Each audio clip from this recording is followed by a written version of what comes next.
ওনাদের শহীদের রক্তের লাল দেখে ওনারা হয়তো আজকে ভাববেন এই শহীদের রক্তের লালের উপরে আমরা আমাদের সবুজ একটা বাংলাদেশ বিনির্মাণ করতে পারি। ইসলামী ছাত্র শিবির আমাদের শুধু আবেগের কাফেলা না, ইসলামী ছাত্র শিবির মহান আল্লাহ সুবহানাহু ওয়া তাআলার পছন্দনীয় এবং কবুলকৃত একটি সংগঠন।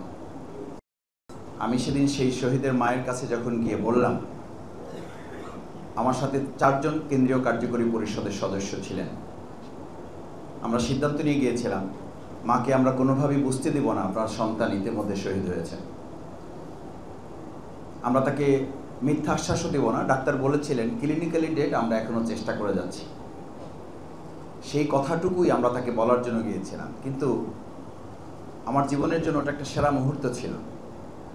আমি যখন আমাদের সেই শহীদ ভাইয়ের মাকে সান্ত্বনা দেওয়ার জন্য কথা বলছিলাম পর্দার আড়াল থেকে, ওপাশ থেকে তিনি খুব শক্ত এবং দৃঢ় কণ্ঠে আমাদেরকে জানালেন, তোমরা যত কথাই বলো, আমার সন্তান শহীদ হয়েছে, আমি শহীদের গর্বিত মা, আমাকে সান্ত্বনা দেওয়ার প্রয়োজন নাই, তোমরা আন্দোলন চালিয়ে যাও, তোমাদের এই লড়াই সফল হবে এবং বাংলাদেশে ইসলাম বিজয়ী হবে। 3টা কথা তিনি খুব দৃঢ়তার সাথে বলেছিলেন।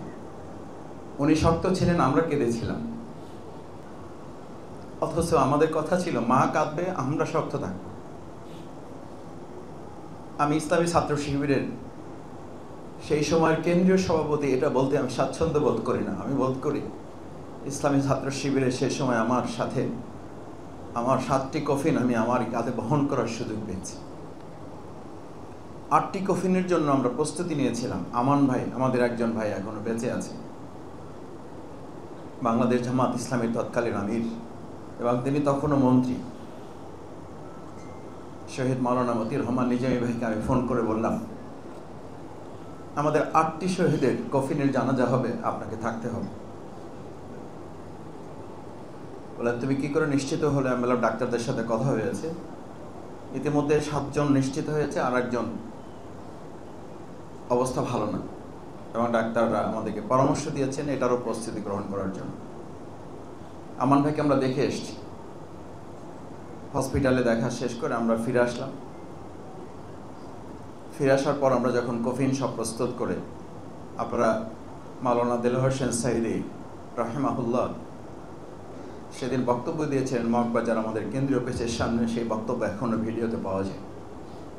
2006 সালে 28 অক্টোবর এই শহীদের বন্যী শিখা শেখ হাসিনা শুধু নয়, বাংলাদেশের প্রত্যেকটি ফ্যাসিবাদের জন্য এক একটা জ্বলন্ত অগ্নিগিরি হয়ে বাংলাদেশে ইসলামের জন্য রক্ত কাজ করবে এবং রক্ত বিজয়ী হবে। আমার মনে পড়ে আমি তার পাশে দাঁড়িয়েছিলাম। তৎকালীন মেয়র সাদেক হোসেন খোকা মরহুম, তিনি পাশে ছিলেন, অন্যান্য নেতৃবৃন্দ ছিলেন। সম্মানিত ভাইয়েরা, সেই শহীদ পরিবারের সদস্যবৃন্দ এখানে আছেন। আজকে এটা ট্র্যাজেডি ঠিক, আমি আজকে শুধু শহীদ পরিবারের এই মুখগুলো দেখতে এসেছি যে ওনারা কতটা আনন্দিত। ওনাদের শহীদের রক্তের লাল দেখে ওনারা হয়তো আজকে ভাববেন এই শহীদের রক্তের লালের উপরে আমরা আমাদের সবুজ একটা বাংলাদেশ বিনির্মাণ করতে পারি।